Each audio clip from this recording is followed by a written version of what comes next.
جب بنی اسرائیل نے کہا نا یا موسیٰ اوذینا من قبل ان تأتینا ومن بعد ما جئتنا، اے موسیٰ تیرے آنے سے پہلے بھی ہم مصیبت میں تھے، تیرے آنے کے بعد بھی ہم عذاب میں ہی ہیں۔ فرعون نے تو اور عذاب اور ظلم بڑھا دیا ہے۔ تو موسیٰ علیہ السلام نے کیا کہا تھا کہ یا قوم استعینوا باللہ واصبروا، اے میری قوم اللہ سے مدد مانگو اور صبر کرو بس۔ ان الارض للہ یورثھا من یشاء من عبادہ، یہ زمین کا مالک اللہ ہے، جس کو چاہتا ہے وارث بناتا ہے، تو ہم نے صبر کرنا ہے۔ تو اسلام کا یہی حکم ہے کہ جہاں آپ کے پاس قوت اور طاقت نہیں ہے، آپ کو یہ اگر خیال ہے کہ میں لڑا یا میں نے انتقام لیا تو اور زیادہ مسائل کھڑے ہو جائیں گے، تو وہاں صبر کا حکم ہے۔ جیسے نبی صلی اللہ علیہ وسلم نے صبر کیا، اس کی برکت سے اللہ نے مدینہ میں آپ صلی اللہ علیہ وسلم اور صحابہ کے لیے ماحول سازگار کر دیا، اور وہاں لوگ دھڑا دھڑ اسلام میں داخل ہونا شروع ہو گئے، اور وہاں مسلمانوں کو طاقت اور قوت ملنا شروع ہو گئی۔ تو اے نبی آپ اچھے طریقے سے ان کی برائی کا جواب دیجئے۔ نحن اعلم بما یصفون، جو باتیں یہ کر رہے ہیں ہم خوب جانتے ہیں۔ کیا مطلب؟ ہمیں بھی پتہ ہے یہ کیسے طنز کرتے ہیں، کیسے مضحکہ خیز باتیں کرتے ہیں، کیسے آپ کا مذاق اڑاتے ہیں، تو ہم غافل نہیں ہیں ان چیزوں سے۔ اس کے باوجود ہم آپ کو صبر کا حکم دے رہے ہیں، تو یہ سوچ کے صبر کیا کریں کہ ہمارا رب ان تمام باتوں کو دیکھ رہا ہے۔ کیونکہ جب انسان کو پتہ ہوتا ہے نا کہ جب انسان جس کے لیے قربانی دے رہا ہو وہ قربانی دینے والے کو ہی نہ پتہ ہو تو اور زیادہ غم بڑھتا ہے۔ تو اللہ کہتے ہیں میرے لیے صبر کر رہے ہو، میں سب چیزیں دیکھ رہا ہوں۔ وَقُلْ رَبِّ أَعُوذُ بِكَ مِنْ ہَمَزَاتِ الشَّيَاطِينِ، بے صبری پر ہمیشہ شیطان مجبور کرتا ہے، غصہ دلاتا ہے اور کہتا ہے ہم کب تک صبر کریں گے۔ تو شیطان دل میں وسوسے ڈالتا ہے کہ بھئی یہ تو ایک درجے کی غیرت کے خلاف ہے کہ ہم انتقام ہی نہ لیں، ہم کوئی کمزور ہیں، ہم نے کیا ہاتھوں میں چوڑیاں پہنی ہوئی ہیں، وہ جو مرضی کرتا چلا جائے، ہم چپ بیٹھے رہیں۔ تو شیطان کیا کرتا ہے؟ آپ کے جذبات کو ورغلاتا ہے اور ایسے موقع پہ آپ سے وہ کام کرا دیتا ہے جو رزلٹ اور اینڈ کے لحاظ سے آپ کے نقصان میں ہوتا ہے۔ اس لیے اللہ نے فوراً یہاں نبی کو حکم دیا، اور ظاہر نبی کے ذریعے ہمیں حکم دیا جا رہا ہے کہ جب ہم آپ کو صبر کا حکم دے رہے ہیں تو آپ شیطان کے وسوسوں سے اللہ کی پناہ میں آئیں۔ آپ یہ دعا بھی مانگا کریں، اے میرے رب میں تیری پناہ میں آتا ہوں من ہمزات الشیاطین، شیطان کے وسوسوں سے، کیونکہ شیطان ہمیں بے صبرہ بناتا ہے۔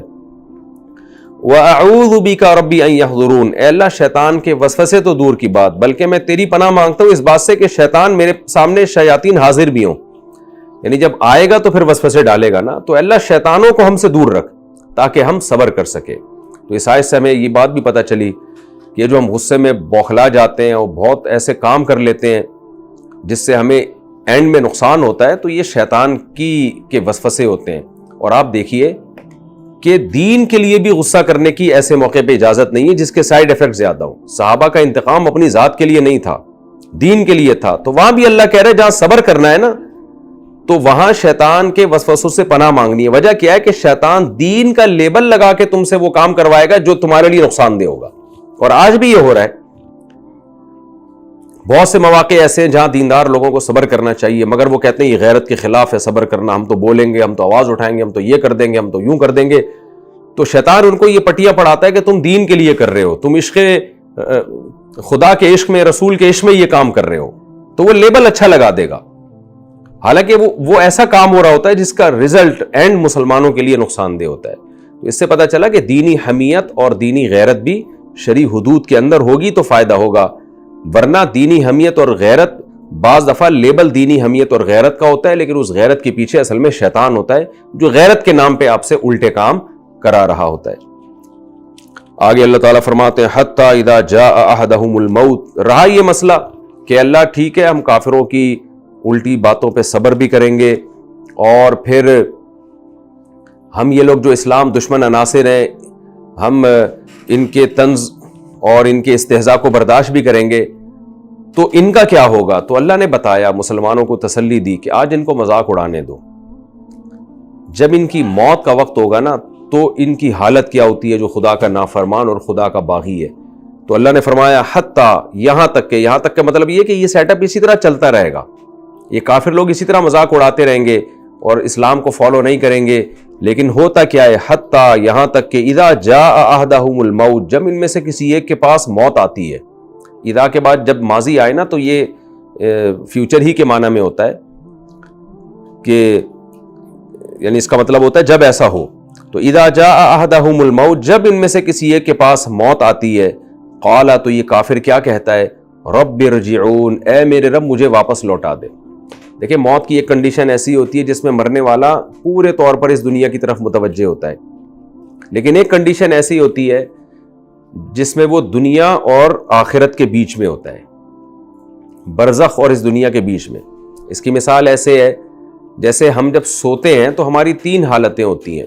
ایک، ہم جب سونے کے لیے لیٹے ہوتے ہیں، ہمیں پتہ ہوتا ہے تھوڑی دیر میں ہم سو جائیں گے، لیکن مکمل دماغ بیدار ہوتا ہے اور اسی دنیا سے ہمارا کنیکشن ہوتا ہے۔ ایک کنڈیشن وہ ہوتی ہے ہم گہری نیند میں چلے جاتے ہیں، اس وقت ہمارا اس دنیا سے کنیکشن بالکل ختم ہو جاتا ہے، خواب کی چیزیں ہم دیکھ رہے ہوتے ہیں۔ لیکن ایک بین النوم والیقظہ، بیچ کی حالت ہوتی ہے جس میں انسان آدھا جاگ رہا ہوتا ہے اور آدھا سو رہا ہوتا ہے۔ وہ تھوڑا تھوڑا اس دنیا کو بھی دیکھ رہا ہوتا ہے، تھوڑا تھوڑا خواب کی دنیا میں بھی ہوتا ہے۔ تو خوب سمجھ لیں، قرآن و سنت سے یہ بات ثابت ہے کہ جب کوئی شخص مر رہا ہوتا ہے نا تو اس کی بھی یہی 3 کنڈیشنیں ہوتی ہیں۔ تو ایک بیچ کی کنڈیشن ایسی ہوتی ہے جس میں وہ برزخ کی چیزیں دیکھنا شروع کر دیتا ہے، لیکن دنیا میں بھی اس کو تھوڑا سا اس کا کنیکشن ہوتا ہے۔ تو جب وہ مرنے لگا ہوتا ہے، بالکل اس کی روح نکل رہی ہوتی ہے، تو اس کو پھر آخرت کی ہولناکیاں، فرشتے اور وہ تمام وعدے جو اللہ نے کیے وہ نظر آنا شروع ہو جاتے ہیں۔ یہ وہ وقت ہے جس کے بارے میں قرآن میں اور احادیث میں آتا ہے کہ اس وقت توبہ قبول نہیں ہوتی، اس سے پہلے توبہ قبول ہو جاتی ہے۔ یہ وہ وقت ہے جب توبہ قبول نہیں ہوتی، اور اللہ نے یہ اپنے اوپر لکھ دیا ہے کہ اس وقت کافر کا ایمان مقبول نہیں ہوگا اور گناہگار کی توبہ مقبول نہیں ہوگی۔ تو یہ وہ کنڈیشن ہے جس کو قرآن بیان کر رہا ہے۔ حتی اذا جاء احدہم الموت، اللہ فرماتے ہیں یہاں تک کہ ان میں جب کسی کے پاس موت آتی ہے اور وہ برزخ کی چیزیں دیکھنا شروع کر دیتا ہے، اس کو یقین آ جاتا ہے وہ فرشتے آ رہے ہیں میری روح کو قبض کرنے کے لیے اور عذاب کے فرشتے آ رہے ہیں، تو کیا کہتا ہے؟ رب ارجعون، اے میرے رب تو مجھے واپس لوٹا دے۔ لعلی، شاید کہ میں، شاید سے مراد ہے یعنی یقیناً۔ یہ ہم جب کسی سے کہہ رہے ہوتے ہیں نا، کوئی وعدہ کر رہے ہوتے ہیں، تو بعض دفعہ یقینی چیز کو بھی شاید سے تعبیر کیا جاتا ہے، تاکہ میں اعمل صالحا، میں نیک عمل کروں، فیما ترکت، اس زندگی میں جو چھوڑ کر آیا ہوں۔ اے اللہ تو مجھے ایک مہلت دے دے، میں اب دوبارہ نیک زندگی گزاروں گا۔ کلا، ہرگز ایسا نہیں ہوگا، یعنی اللہ تعالیٰ کیا فرماتے ہیں؟ ہرگز ایسا نہیں ہو سکتا، اب تجھے دوبارہ زندگی نہیں مل سکتی۔ انہا کلمتن، یہ ایک کلمہ ہے، ہوا قائلہا، جس کا یہ کافر کہنے والا ہے۔ کیا مطلب؟ اصل میں اللہ اس کو کمپیئر کر رہے ہیں توبہ سے۔ آپ جتنے بھی بڑے گناہگار ہو، آپ نے ساری زندگی کفر میں گزاری، جب تک موت نہیں آئی ہے، آپ اگر اللہ سے یہ کہہ دیں کہ اللہ تو مجھے مہلت دے دے، میرے سارے گناہوں کو معاف کر دے، تاکہ اب تک جو میری زندگی گزری ہے نا میں اس کی اصلاح کر لوں اور میں دوبارہ وہ برائی نہ کروں، تو آپ موت سے پہلے جب یہ جملہ کہتے ہیں نا، اللہ کی نظر میں اس جملے کی بڑی ویلیو ہے۔ قرآن و سنت سے پتہ چلتا ہے بہت ویٹ ہے اس جملے کا، تو اللہ کی نظر میں اس جملے کا بہت وزن ہے۔ حدیث میں آتا ہے نا، اللہ تعالیٰ فرماتے ہیں یا عبادی لو بلغت ذنوبک عنان السماء ثم استغفرونی، یا عبادی لو بلغت ذنوبکم عنان السماء ثم استغفرونی لغفرت لکم ولا ابالی۔ اے میرے بندو، اگر تمہارے گناہ زمین اور آسمان کا خلا پور کر لے اور پھر تم مجھ سے توبہ کرو، میں معاف کر دوں گا اور میں کسی کی پرواہ نہیں کروں گا۔ نبی صلی اللہ علیہ وسلم نے فرمایا 2 قطرے جہنم کی آگ کو بجھا دیتے، ایک شہید کا قطرہ زمین پہ، خون کا قطرہ زمین پہ گرنے سے پہلے، اور ایک گناہگار کی توبہ سے، گناہگار جو ہے جو توبہ کر رہا ہو اس کی آنکھوں سے نکلا ہوا قطرہ، اللہ کے خوف سے آنکھوں سے نکلا ہوا قطرہ۔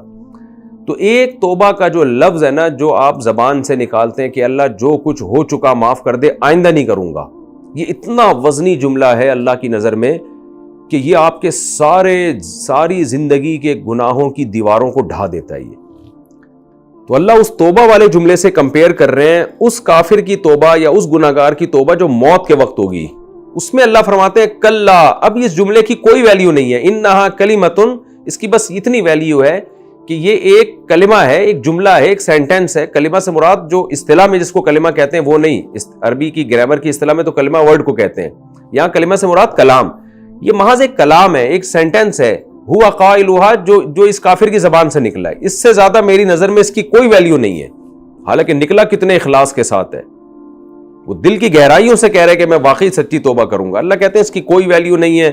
وَمِن وَرَائِهِمْ بَرْزَخٌ، اور اب اس کے بعد ایک پردہ ہے، یعنی اللہ نے اس حیات کو جو موت اور آخرت کی زندگی کے بیچ والی حیات کو پردے سے تعبیر کیا، کیونکہ یہ ایسا پردہ ہے جس میں نہ آپ ادھر جا سکتے ہیں نہ آپ آخرت کی زندگی کی طرف جا سکتے ہیں، یعنی ریورس نہیں ہے. اس لیے اس کو پردے سے تعبیر کیا کہ اب اس میں واپس نہیں لوٹ سکتے. آپ آڑ کھڑی کر دی ہم نے موت اور اس دنیاوی زندگی کے درمیان. دیکھیں یہاں برزخ، ایک تو برزخ زندگی ہے نا جس کو اصطلاح میں قبر کی زندگی کو برزخ کہا جاتا ہے. یہاں برزخ سے مراد ہے آڑ، یعنی ایک ایسی آڑ ہے کہ جو ہم نے آخرت کی زندگی اور اس دنیا کی زندگی کے درمیان قائم کر دی ہے.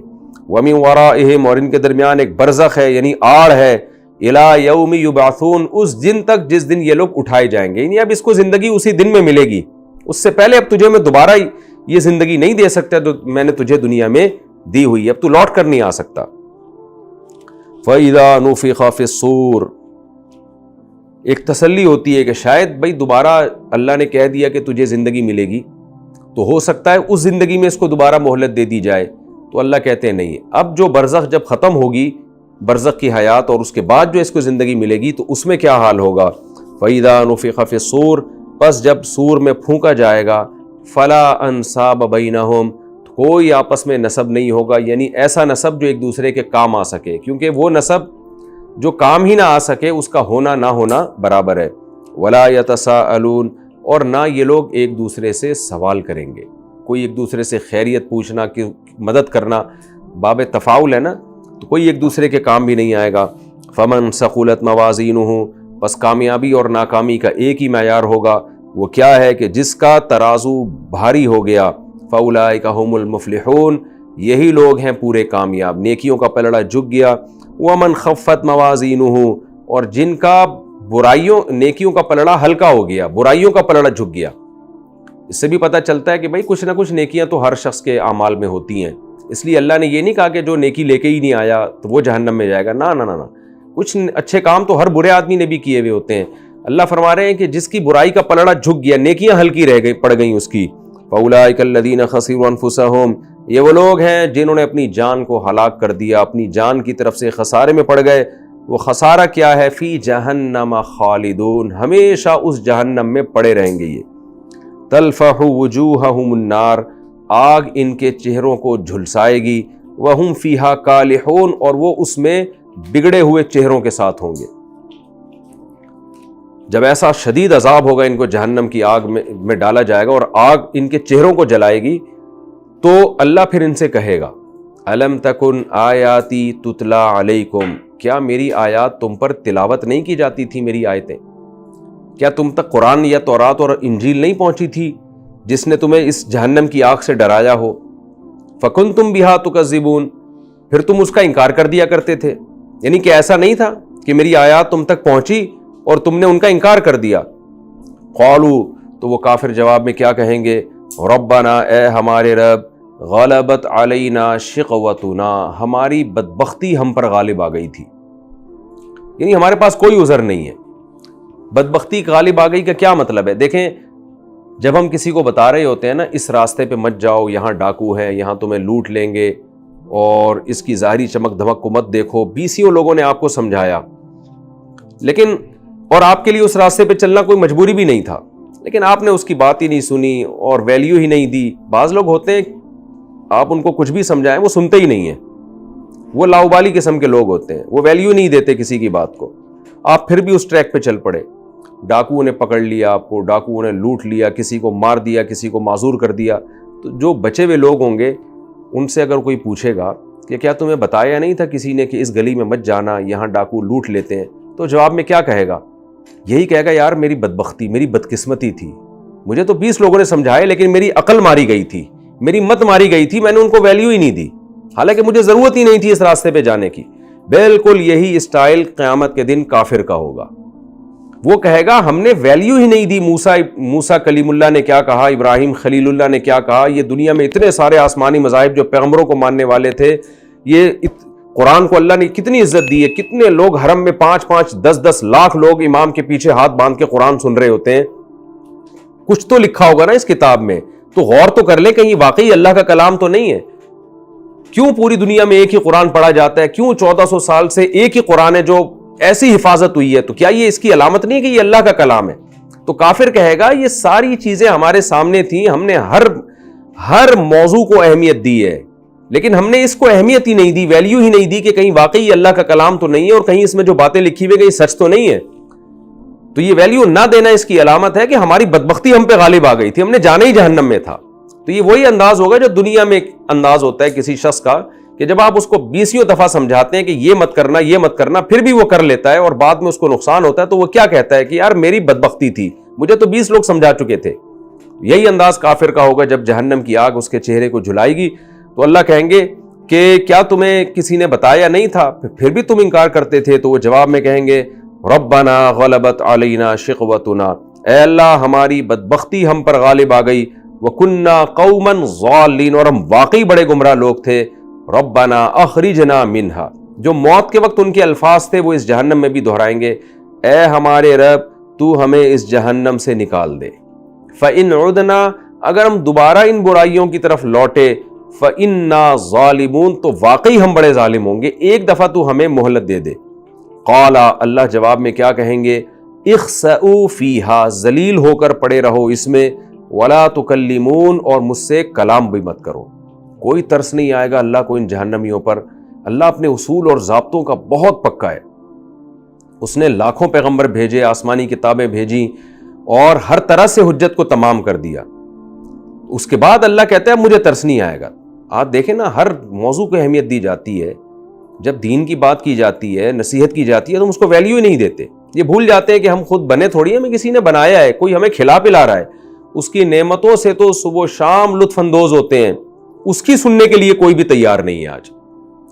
میں تو افسوس کرتا ہوں, ہمارے ملک میں پہلے ہمارے سیاسی لیڈر جو ہے نا کچھ اسلام کی بات کر لیا کرتے تھے کہ اسلام کے نام پہ ہم نے یہ ملک لیا ہے تو میں اسلام نافذ کروں گا, اس بیس پہ ان کو ووٹ مل جاتا تھا. اب تو مذہبی جماعتوں نے بھی اسلام کا نام لینا چھوڑ دیا ہے. ان کو پتا ہے کہ سائنسی ترقی کی اور ایجوکیشن کی اور ملکی معیشت کی بات کرو گے, صحت کی بات کرو گے تو ووٹ ملے گا, اسلام کی بات کرو گے تو ووٹ ہی نہیں ملے گا آپ کو.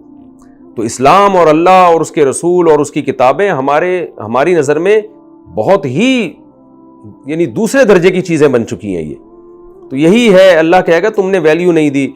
تو وہ جواب میں کہیں گے اللہ تو ہمیں بھیج دے, ہم نے اگر دوبارہ یہ سب کچھ کیا تو ہم واقعی بڑے ظالم ہیں. اللہ کہے گا ذلیل ہو کر پڑے رہو, مجھ سے کلام مت کرو.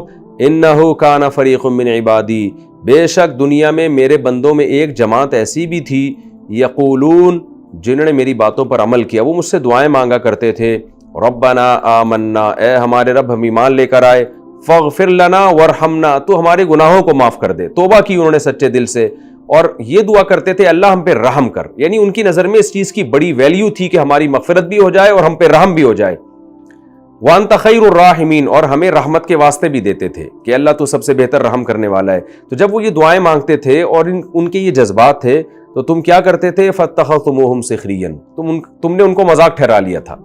جیسے آج بھی ہے, کوئی شخص دین پہ چلنے کی کوشش کر رہا ہے, لوگ کیا کہتے ہیں, دنیا چاند پہ پہنچ رہی ہے, دنیا یہ کر رہی ہے, دنیا وہ کر رہی ہے, اور یہ دیکھو یہ اسلام کی اور مذہب کی باتیں کرتے ہیں. کچھ دن پہلے میں نے دیکھا نا, مولانا طارق جمیل صاحب کا کسی نے مذاق اڑایا, چند سائنسدانوں کے بیچ میں ان کی تصویر لگائی اور کہا وہ دیکھو وہ سائنٹسٹ کیا کیا کر رہے ہیں اور یہ حوروں کے فضائل بیان کر رہے ہیں.